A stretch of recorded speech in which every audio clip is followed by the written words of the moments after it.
الرحيم. والسماء ذات البروج واليوم الموعود وشاهد ومشهود. قتل أصحاب الأخدود النار ذات الوقود إذ هم عليها قعود وهم على ما يفعلون بالمؤمنين شهود. وما نقموا منهم إلا أن يؤمنوا بالله العزيز الحميد الذي له ملك السماوات والأرض والله على كل شيء شهيد. إن الذين فتنوا المؤمنين والمؤمنات ثم لم يتوبوا فلهم عذاب جهنم ولهم عذاب الحريق. إن الذين آمنوا وعملوا الصالحات لهم جنات تجري من تحتها الأنهار ذلك الفوز الكبير. إن بطش ربك لشديد إنه هو يبدئ ويعيد وهو الغفور الودود ذو العرش المجيد فعال لما يريد. هل أتاك حديث الجنود فرعون وثمود بل الذين كفروا في تكذيب والله من ورائهم محيط. بل هو قرآن مجيد في لوح محفوظ. صدق الله العلي العظيم. صلوا على محمد وآل محمد.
صلوا على محمد وآل محمد. اللهم صل على محمد وآل محمد.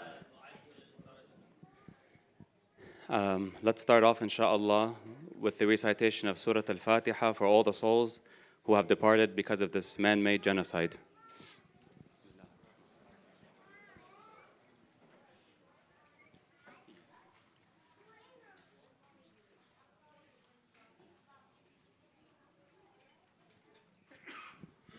بسم الله الرحمن الرحيم. الحمد لله رب العالمين وصلى الله على سيدنا محمد وآل محمد. اللهم وآل محمد.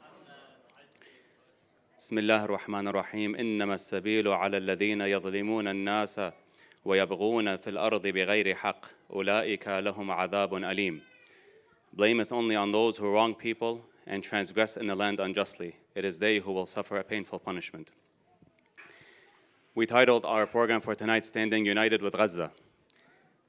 The reason being is that we live in a time where we are taught to remain silent, to remain indifferent, to turn a blind eye. But the path of Muhammad wa Ali Muhammad teaches differently.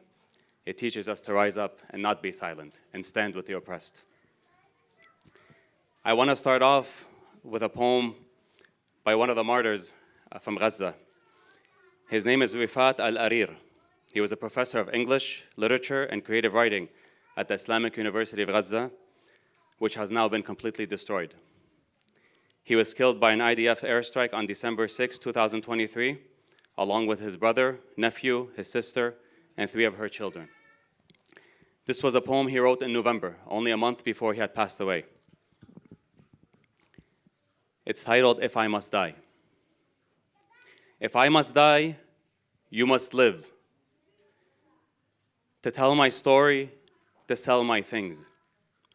To buy a piece of cloth and some strings. Make it white with a long tail.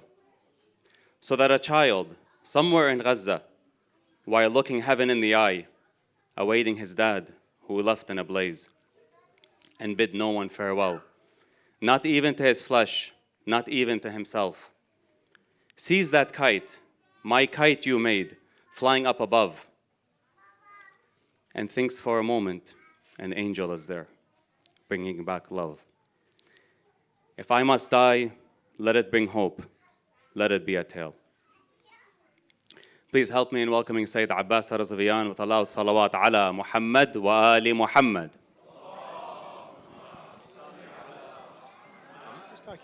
Yes, no, please, you can sit down. You can sit. No, please. Please sit. Okay, fine. Whatever you like. Whatever you like.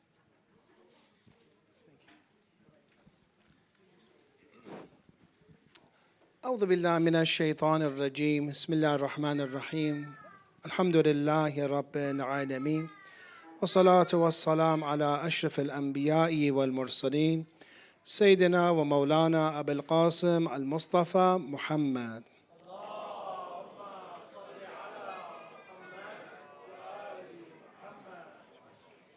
وعلى أهل بيتي الطيبين الطاهرين ولعنة الله على أعدائهم إلى قيام يوم الدين. I would first like to thank Dr. Ahmed Farhad for joining us and what he has done in Gaza, in saving lives there. And as you know, Quran mentions that if one person is saved, it's as if humanity is saved. 2, I would like to thank you, brothers and sisters, for joining. It means that your hearts are alive, your hearts are with Palestine. And this is part of the lesson that we have after Muharram and Safar is over. And one of the important lessons is to try to become Husseini, try to be one who lives his life like Imam Hussein alayhi salam. And one of the great themes of Karbala and Ashura is fighting against oppression, fighting against dhulm. Is one of the great shaheeds said, who was recently martyred. He said that I believe, or his daughter said, I believe that whoever helps Palestine will have a special place in Allah's eyes. Is a special way to reach Allah through Palestine. And this, when we look at it, and we see that when Allah opens our hearts and minds for the mazlum, for the oppressed, in reality, He is elevating you. He's making you a true Muslim. Because we'll mention, whoever wakes up in the morning and does not care about the affairs of the Muslim is not a Muslim. So therefore, when you look at Palestine, it is a compilation of all the oppression that has happened to the people of all lands. That is why we connect Palestine to the struggle of the Native Americans. We connect Palestine to the struggle of the Africans in this country. to whoever has been oppressed in these lands over hundreds of millions of people. Palestine is a place where all people who are against oppression unite. And therefore, it is the future as well, as you see the young generation is mentioning and teaching us that this world is not a place for oppression and genocide. When you look at the famine levels, which is the highest, when you look at scholars of genocide saying that this is an absolute genocide that is happening, it makes us have a great responsibility. In the Quran, when you look at the story of Prophet Saleh, it's mentioned that Allah brought forth a she-camel. And instead of looking at this she-camel as a sign of God and a sign that Prophet Saleh is a prophet, they came and they slaughtered just one camel. And yet Allah devastated them in the Quran. Even though it's mentioned in the Holy Quran, it was one person who killed. But Quran mentions, فَكَذَّبُوهُ فَأَقَرُوهَا. They killed her. Even though it was one person, Quran uses plural, meaning that they killed her. Why? Because one person did the action, but the rest were silent. So they were complicit in this great sin. Even though it was one camel, but it was a sign of God, and therefore an entire civilization was destroyed. Therefore, we need Palestine in order to be Muslim. We need Palestine in order for us not to have the wrath of Allah and to be silent to these crimes. We have this duty. Therefore, you look at the tradition from the Holy Prophet that mentions, Man asbaha, it's in Al-Kafi, Man asbaha la yahtammu bi umur al-muslimin falaysa minhum. He is not one of them. Whoever wakes up in the morning and does not care about the affairs of the Muslim. I want you to think about it. How did you wake up today, for example? How will you wake up tomorrow? What is your concern? Is it, for example, coffee, breakfast? Or do you seriously wake up and you're concerned and you're saddened that while you are, for example, having breakfast, other Muslimin are not having breakfast, are being starved to death? So therefore, this activism that we have, it has benefit, and I'm going to mention some of the benefits of this to see how effective working for Palestine has. One, the first benefit that we see is that so far from these last 600, 700 days, there has been a rising global awareness. Throughout social media, you see the youth. Many of them were unaware of what was going on in Palestine, in Gaza, for 75 years. Now today they are. Two, we see that political and public opinion is changing throughout the world, throughout the United States. Three, we see that political pressure has been put on the Zionist regime. Four, we see that there has been solidarity movements with Palestine, with decolonization, racial equality, human rights. And finally, this is an empowerment for the Palestinians. When you uprise, when you show your when you rise against oppression, you are showing the Palestinians that you are with them, and this gives them motivation. So therefore, again, I thank you for joining us. I thank Allah for allowing us to be concerned for Palestine and Gaza. And I sincerely thank you, Dr. Ahmed Farhat, for taking the time to address and what he did very bravely in going to Gaza and as a physician there, and inshallah he will give us from his first-hand experience what is going on there. Please recite a salawat ala Muhammad wa ali Muhammad wa ajafarj. I'll make a dua. Okay. We make dua for, please. We make dua for Allah to remove oppression, for Allah to make the enemies of Allah weak and remove them, and to make all of the resistance and those who are fighting against oppression strong, and inshallah, give them victory, and to bless the souls of all the martyrs that have fought against oppression. With a salawat ala Muhammad wa ali Muhammad al-Fatiha. Salli ala Muhammad wa ali Muhammad. Right here. Yeah, sit right here. Saeed, you're right here. And I'm going to sit over there. You sit right here. I'm going to introduce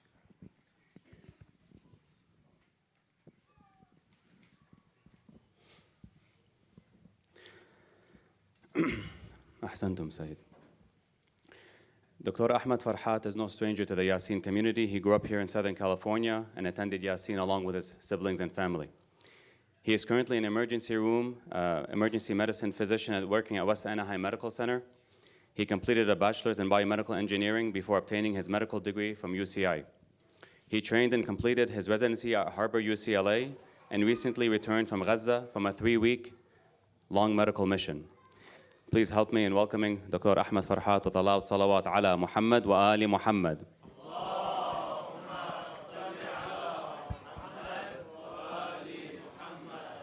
Just a quick housekeeping rule. We have began, alhamdulillah, construction in the back. So we do ask, the only reason why anyone should go back there is for the men to use the restroom. Other than that, there should be no reason why anyone should be back there, please, especially the children. There is a lot of construction material there and we don't want anybody getting hurt. And before I begin, if we can have the crowd move up with a loud salawat ala Muhammad wa ali Muhammad.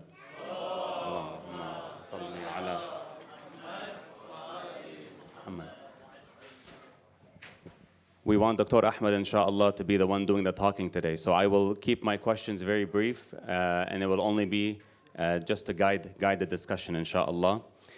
There will be a Q&A session, inshallah, at the end. So hold your questions till the end. So Dr. Ahmed, we want to first start off by thanking you for coming here to Yasin, alhamdulillah, and sharing your life-changing experience.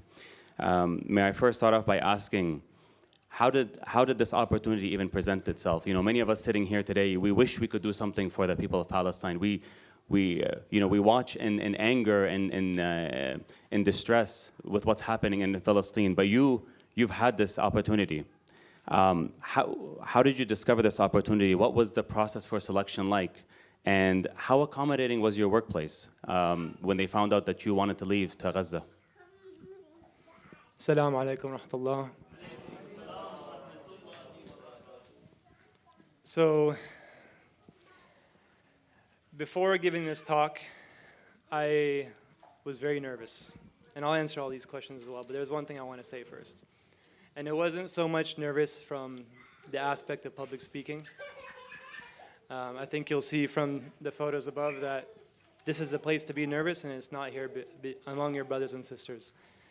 But it was more so nervousness from the feeling that no matter what I say, I wouldn't be able to do justice to what's taking place, and I didn't feel qualified to speak on this matter. So before giving this speech last night, I messaged a couple of my friends back in Gaza, and I asked them if there's something I should be sure to mention, like what should it be? Like allow me to prepare in the way that you think is appropriate so I can maybe do some form of diligence to what you think it should be spread among the Muslims in SoCal. And essentially the response I got was, you were here for 3 weeks, weren't you? And I said, yes. And they said, you saw what you saw, didn't you? And I said, yes. And they said, speak from your heart. It doesn't matter what you say. The videos are all online. You don't have to tell them how destroyed the buildings are and how terrible everything is, but speak from your heart. Tell the stories of the people that you spoke to. See what you saw and try and convey the message that isn't shown on an Instagram post as you're scrolling. So that's going to be my goal today. So when it comes to the question of how did I come about this opportunity, and many people wish to do something similar, and how do you go about doing it? I think there's a mentality in our community and in all communities really that the word jihad, for example, that means picking up a gun and going and fighting and doing this and that. But jihad comes in many forms, and I'm going to touch on that here during this presentation. Nobody wants their son, their daughter, their father, their mother, whatever family member to go and fight or to go and pass away, to go and sacrifice in the name of Gaza, in the name of the Ummah. But people do it anyways. Whether by choice or not by choice, they are put in a situation where they give their life, they give their daughter, they give their food, they give their water, They give their future, they give their job, everything they give it in the name of what we're going to talk about. So for me, being here in SoCal, obviously with a lot of privilege, my parents brought me here and we had the opportunities we had only because that we were raised here, or mainly because we were raised here. I knew that I came from a place of privilege, and in many ways I felt a lot of guilt. And I think we all can kind of share that we feel guilt that we have water, we feel guilt that we have all these necessities that the people in Gaza, they don't have even a drop of. And for me, the only way that I felt that I could reconcile or deal with that guilt, my only answer was to go to Gaza. And this was the 4th trip I attempted to take after finally being successful. The workplace being accommodating, the workplace was not very accommodating. And no workplace here is going to be really accommodating for you to leave for 3 weeks at a time, especially when I had already asked for multiple 3-week blocks in the past. But I met actually a Caucasian guy in Nasser Hospital when I was there. His name was Travis, and he's a critical care doctor at OHSU. And I asked him, he was there on a 2-month-long mission, and I asked him, how did you get here for 2 months? Like, what kind of a job, what kind of this magical unicorn job do you have that you're able to be here for 2 months? And he said, yeah, well, about that. I spoke to my employer, I told him I wanted to go to Gaza, and there's Zionists everywhere. And they told, no way. We won't make time for you, it's not gonna happen. And he said, great, I quit. And he quit his job. And this is a Caucasian guy named Travis who's in Gaza. He just returned like a week or so ago. The day of the bombing, the day that he left, when they bombed Nasser Hospital, was the day he left. So Gaza is filled with people like that. So when I went there, I felt that I was just one of the many. There's nothing special about you when you go there because everyone else has like stories that make you feel like you're insignificant. But that'll be first question. We have a lot to go through. Alhamdulillah. I just learned that this was your 4th attempt. So, mashallah, it's something that it was a very courageous act you undertook. And a lot of people would call you a hero, and all the physicians that have gone to Gaza would call them heroes, because I'm sure you very well knew that there was a good chance you wouldn't return. There's a good chance that you wouldn't be sitting here today.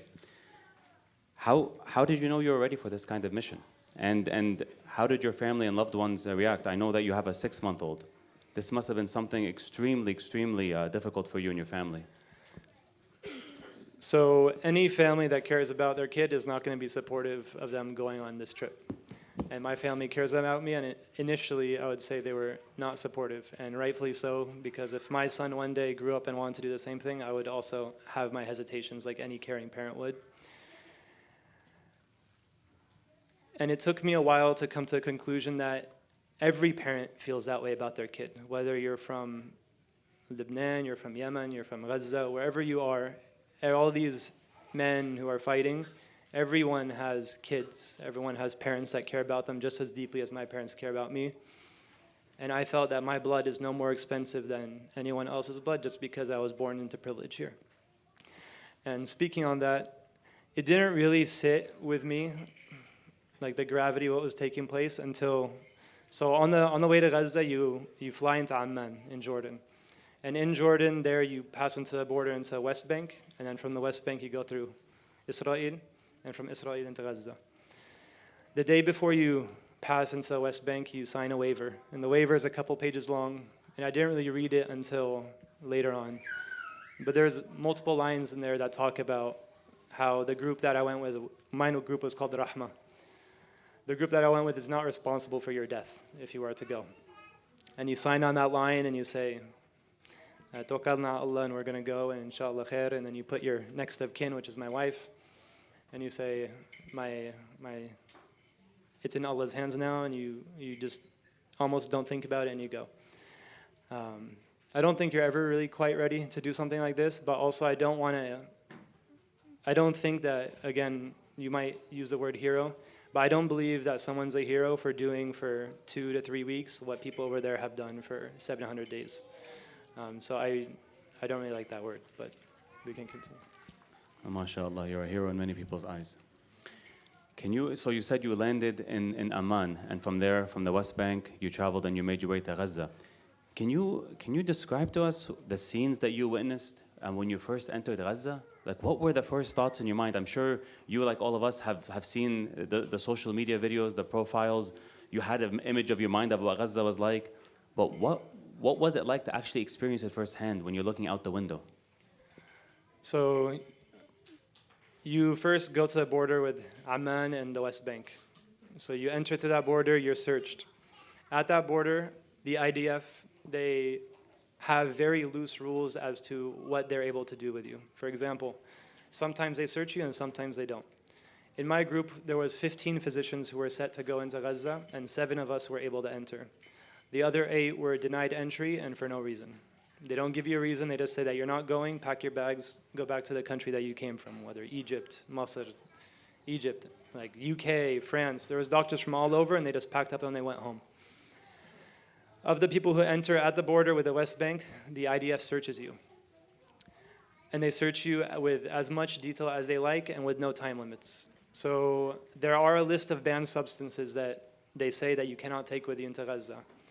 Many of them are like very dangerous items, some of them being baby formula is banned. So we had many doctors who took baby formula and they confiscate the baby formula. Chocolate is banned, musical instruments are banned. Plates that you would use in orthopedic surgery, like for fastening bones, are banned. They know also that there is a famine in Gaza, obviously. So if you take more food than what they would think is reasonable for someone going into Gaza for 2 or 3 weeks, they will take your food. And they say you're distributing food, you're selling it to resistance groups there. You can't take your food. One of my coworkers who went in, they took his tuna cans and they opened all of his tuna cans searching for contraband, just to ruin his food as he was entering into Gaza. Another one was taking a portable ultrasound machine, and they took it and they put it in a bag and said, you're not allowed to take this machine into Gaza. The air that you would use to inflate an abdomen during like laparoscopic surgery so that you don't have to do open surgeries, that air is a banned substance. They consider that you can make a weapon out of it. Most medications are banned substances, anesthetics are banned substances, and it's up to you and your luck with what you're able to bring into Gaza. Our group was actually very lucky. The only bag they searched in all 7 doctors' bags was my backpack, and they found nothing in my backpack. So all of our stuff was able to enter, but the group after us, all their medical supplies, all their food was confiscated, so we ended up giving them food and stuff, or else they were going to go hungry. When you enter from the West Bank, you drive through the West Bank, through Israel to Gaza. On that road, you are escorted by the Israeli military, so you're in your van. In front of you, there's an IDF Jeep. Behind you, there's an IDF Jeep, and the bus doesn't stop. So you go for 3-4 hours because they want to prevent you from jumping off the bus and living in the West Bank. You get to the border of Gaza, and over there, they search you again. You stop your bus at the border, and oftentimes they will say, close the doors, turn off the car. Mind you, it's in like the high 90s at the time. And they'll say, crack a window like a few inches. And they'll bring a drone, they'll fly it into your van, and they'll move the drone through your van. And the drone is speaking to you in like flawless Arabic, better than mine. And they're saying like, lift up your passport to the drone, you show it to them. If they don't like it, they tell you to adjust it. And you're like talking to someone on the drone. They check your passport, they get you off the van, and then they say, okay, welcome to Gaza, but be careful because we're here. So then you take your bags, and then you walk about 1 kilometer on a gravel road. You're not allowed to use any help. Only you can take what you can carry. You go 1 kilometer on a gravel road, and then that's where your van is waiting for you to bring you into Gaza, who's like a designated driver. His name is Abu Zaki. He's a man who's been driving these medical missions since the start of the war.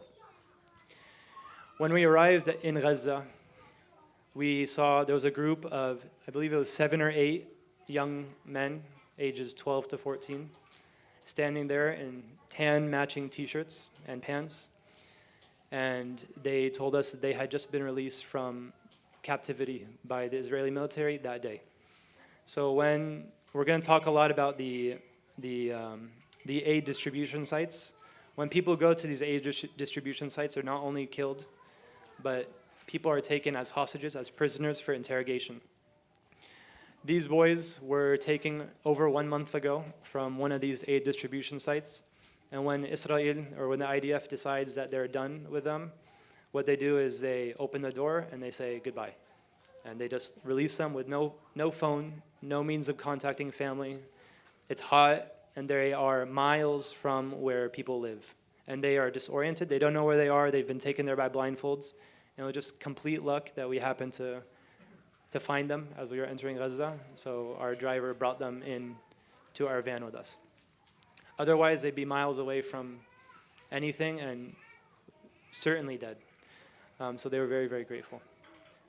Next slide.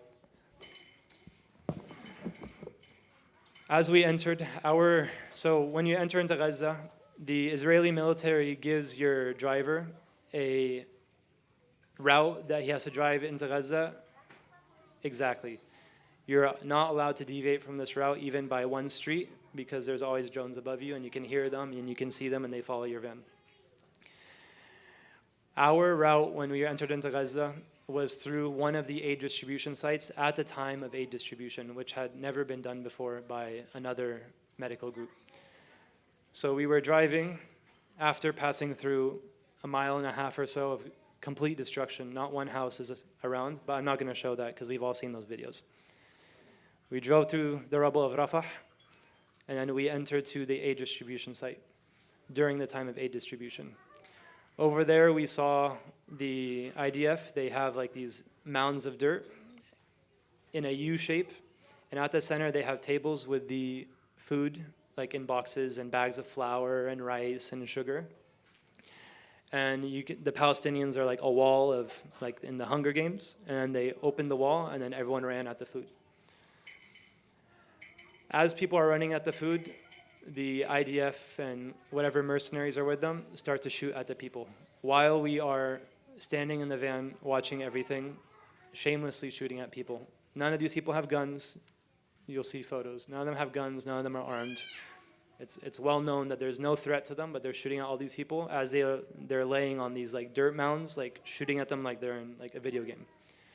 They have tanks that every once in a while will fire a shell into these crowds of people as well, and you literally can see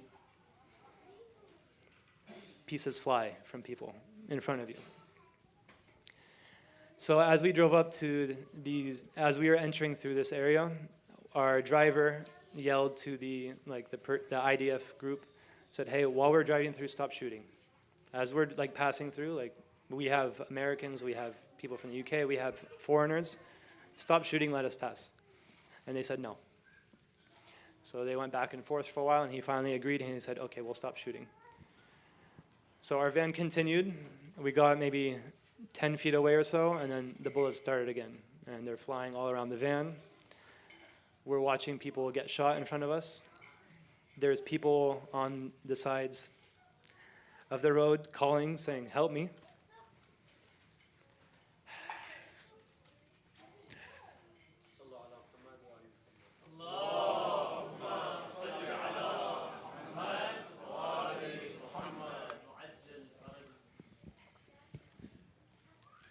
And they're dropping, excuse me.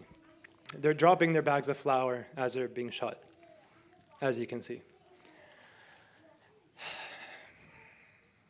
The next slide is my only slide that I think is graphic, but I wanted to show.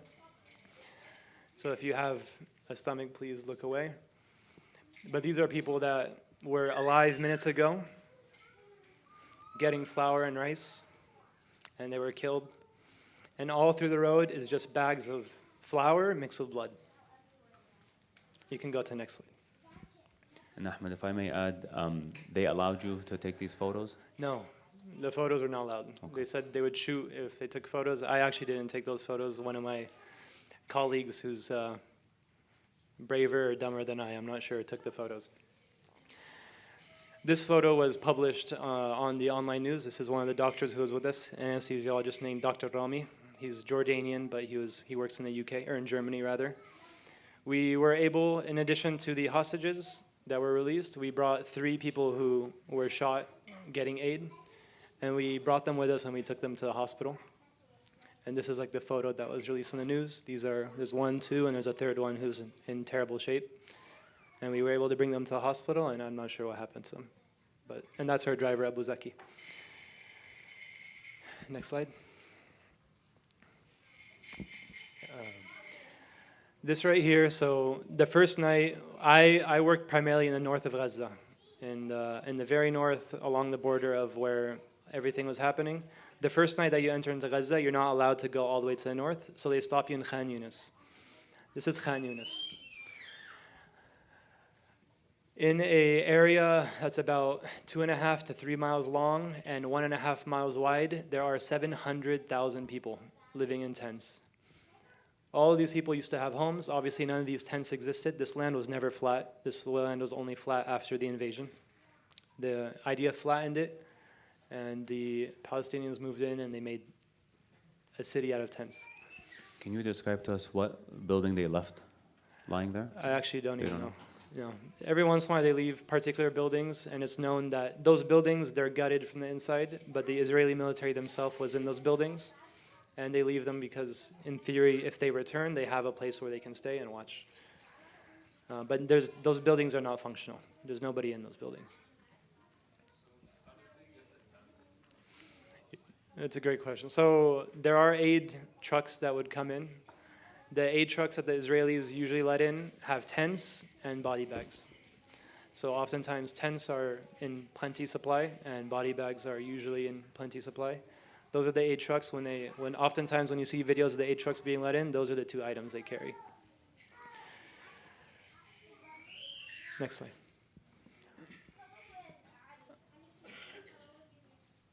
Sorry, is there a question? Or we're gonna.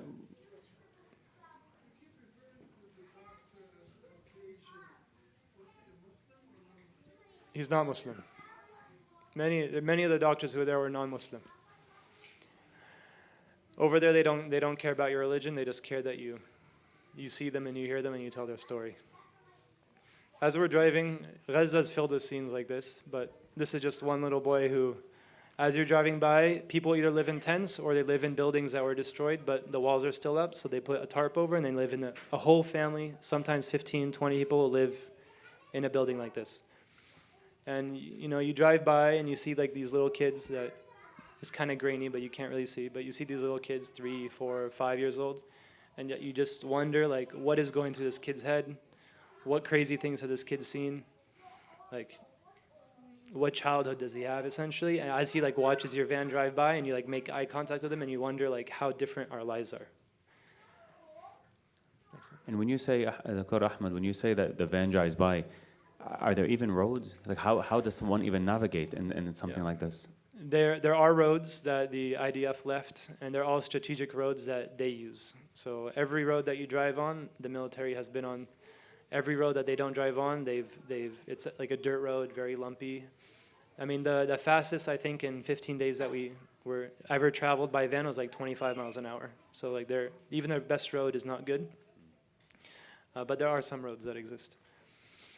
And when I mentioned earlier like the concept of jihad. So jihad in Gaza, there's like the typical definition of the word jihad that we all know and we all think about when we hear the word. But over there, their belief is that jihad has, I don't want to say failed, but the time for it has come and is passing as they're overwhelmed.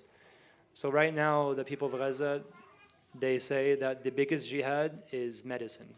And not just medicine, but keeping the hospitals open. Hospitals not only are a place where orphans and people without homes sleep, so every time you're walking down the stairs, you're stepping over people sleeping, you're stepping over kids and families who are just like eating lunch like in the stairwell of a hospital. But also, when a hospital closes, everyone in that area moves. If the hospital is open, the people around it will stay, they'll live, because they know like if something was to go wrong, they have a chance at living. But every single area where people want to be expelled from, it starts with the hospital. The hospital leaves, the people leave. It's one thing to have a few dozen, 100, maybe whatever, fighters like hiding somewhere and fighting and doing what they do. But it's another thing to have a hospital that's open and functional with tens of thousands of people around it as a means of defending the land. So for them, the people in Gaza, they speak so highly of the remaining doctors who are there. And I say remaining, and I mean that like in the truest sense. So when I went to the north of Gaza, there's about 1 million people left in the north. Now is much less. There's 1 million people, around 900,000 to 1 million people left in the north. to cater and to treat that million people, there are 2 ER doctors remaining. Every other ER doctor has been killed. So when we went with our group, I went with a fellow friend of mine who's been to Gaza once prior. He's also an ER doctor. That made 3 and 4. So there were 4 ER doctors to cater for a population 900,000 to 1 million people. And when we left, there was 2. The next group that went after us had no ER doctors, so there were 2. Everyone else who works in the ER is a volunteer, family medicine, like resident. There's no, and a couple ER residents, but there was 2 people who had finished their training still working in Gaza, still working in the north.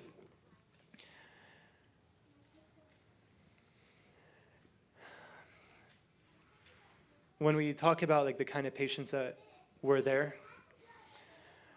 obviously we'll talk about resources and stuff, but everything is in short supply. There's no pain meds, there's very little pain meds. So at the beginning of every morning, I would go, and we have a drug called ketamine.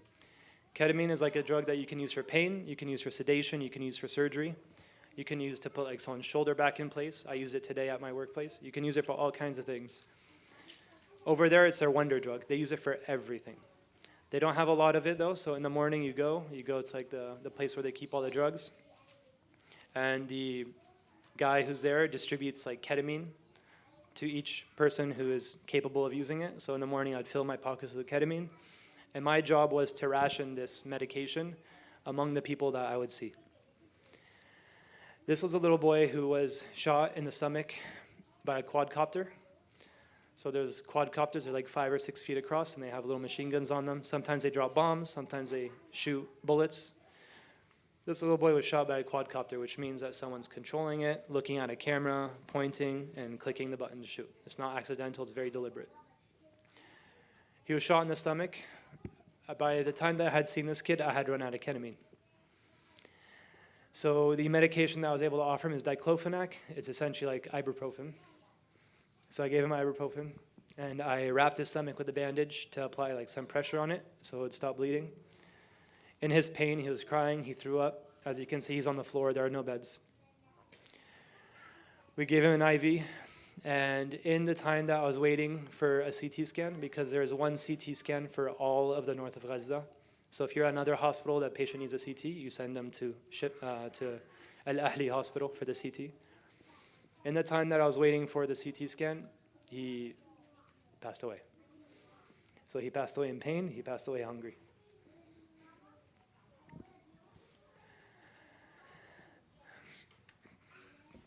This is a girl, her name is Ayla. She's 2 years old.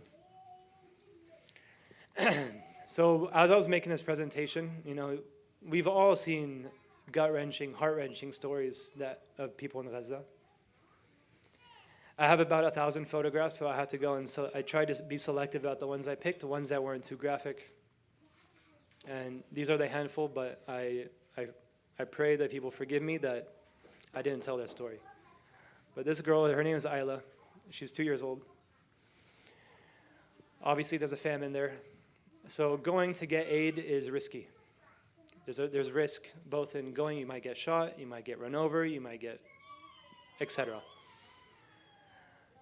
This girl, Ayla's mother, it was her birthday the next day. So she told her, Habibti, look, tomorrow we're going to go to the aid site, we're going to get flour, and we're going to make a cake for my birthday, we're going to celebrate.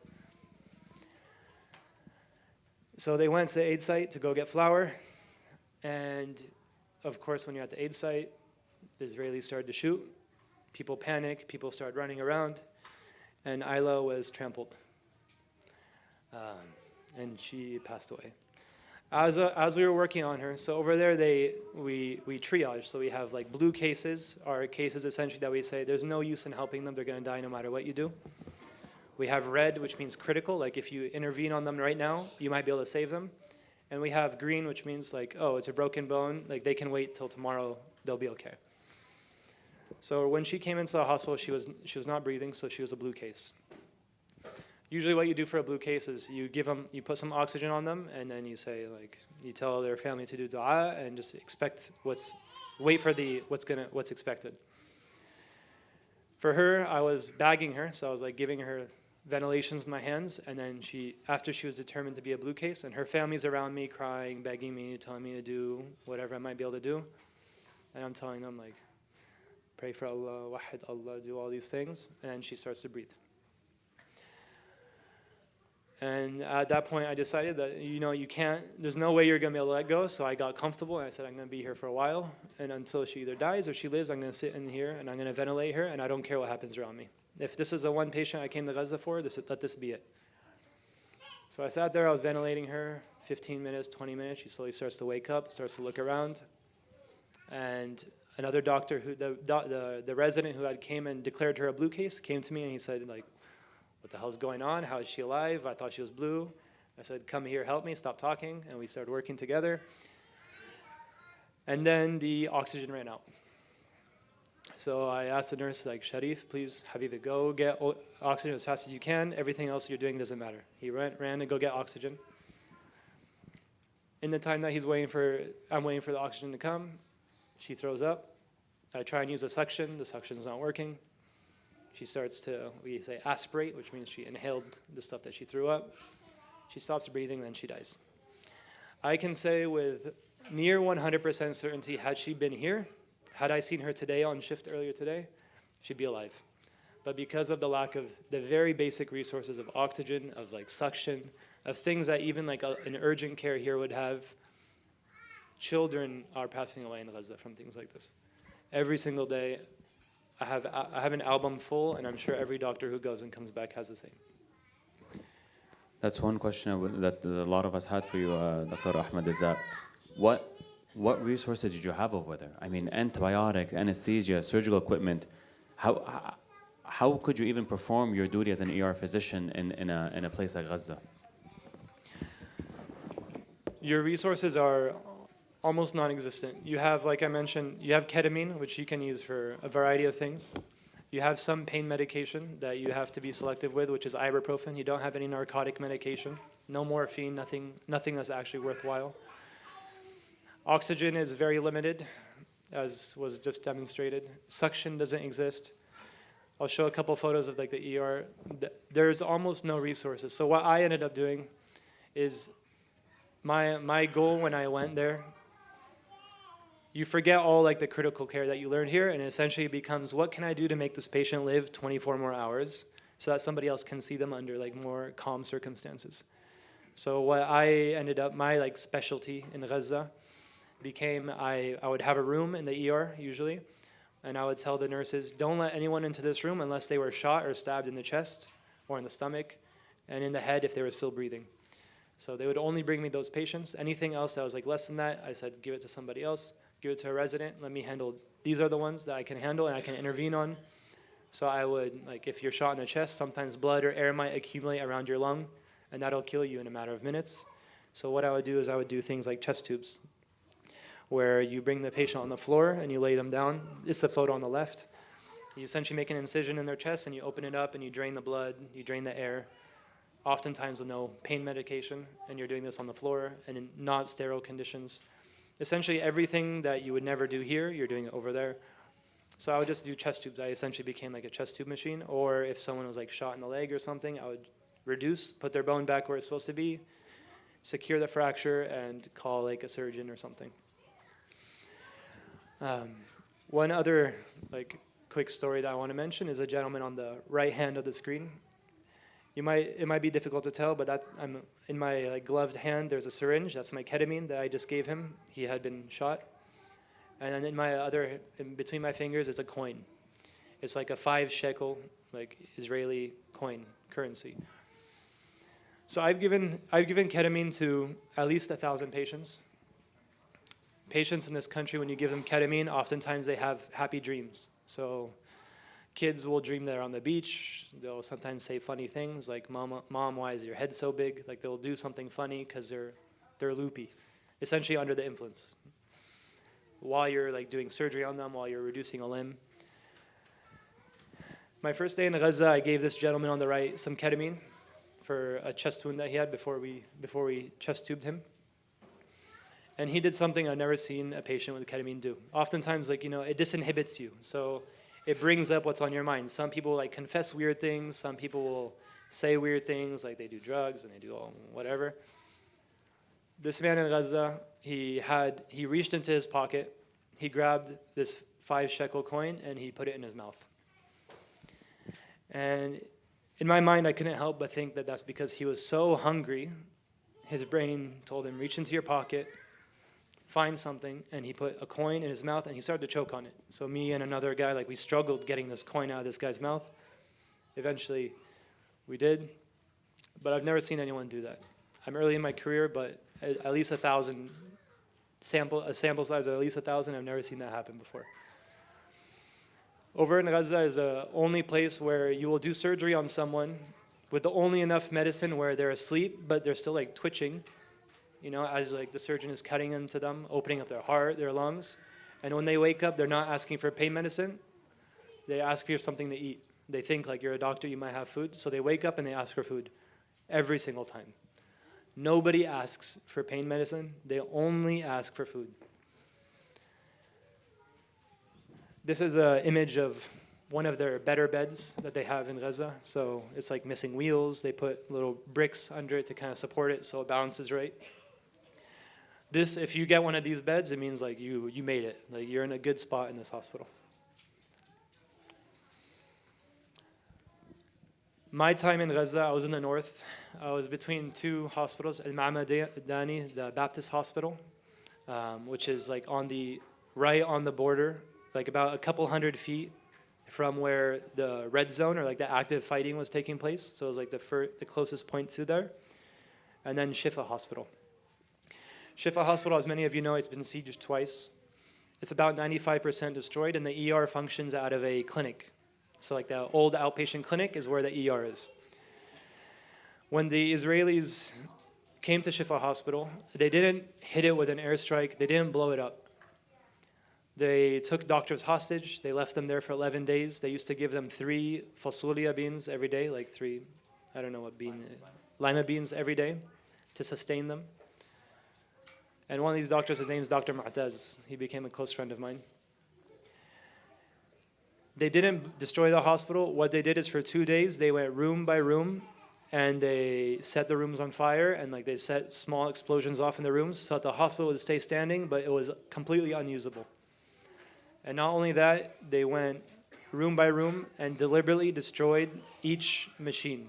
So you would see the machine was there, but like the ultrasound machine on the right, they would put bullet holes in it.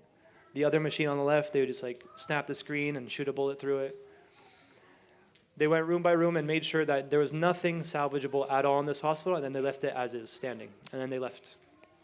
And then the people went trying to salvage things, and Dr. Mu'taz told me there was nothing. There wasn't one machine that they could use that they moved into like the new ER. Somebody at some point went into Shifa and wrote, "Overwhelming kindness in the face of unrelenting oppression. This is Gaza." And you like walk into this hospital that was an amazing hospital, bigger than any hospital in California. It was 700 beds. And you see that among an ocean of destroyed equipment that the Israelis, like, they didn't want to take with them. They just destroyed it and left it there.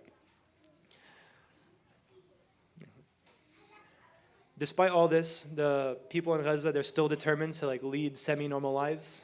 That's the ER director in the gray shirt, Dr. Munir. They had us while we're there every day, like give lectures and like talk to residents and teach them. And you're like mid-lecture and you're hearing like bullets and bombs. You have to like you have to like repeat the thing you just said because an explosion went off and nobody heard you. And they're sitting there like fully concentrated, focused on what you're saying, trying to learn. And I'm thinking like almost like what's the point? They're learning about things they don't have the capabilities to do, like ventilator management and like complex critical care. They want to learn those things because in their mind, as soon as everything is done, they're gonna get back to where they were and they want to do all the things they want cutting. Dr. Munir is like texting me. He texted me like 3-4 days ago and said, "Is there anything new in the emergency medicine world that I can teach people here?" Like he wants to know like up to date information. I was like, I don't even read while I'm here, let alone like something to teach you. So yeah, go ahead. I was gonna, Dr. Ahmed, what were the majority of the injuries you were seeing? So these patients, a lot of them that you described that were coming in.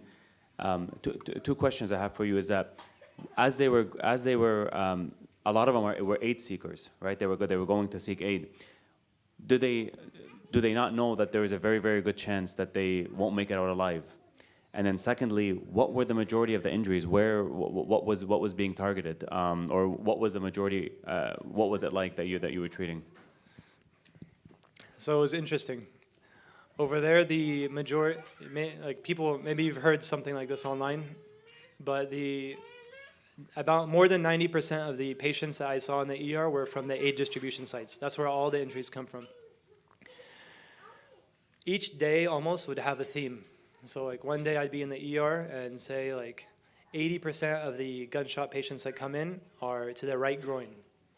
They're all within here, like within like a nice tight circle. They're all on the right side. The next day it's all in the head. The next day it's all in the chest. The next day it's all in the abdomen. They're playing games, playing target practice with people, and they're very good. There's nobody like them. Like I'm telling you, more than 80% sometimes you come, patient after patient, you're like waiting like to do something, and it's just headshot,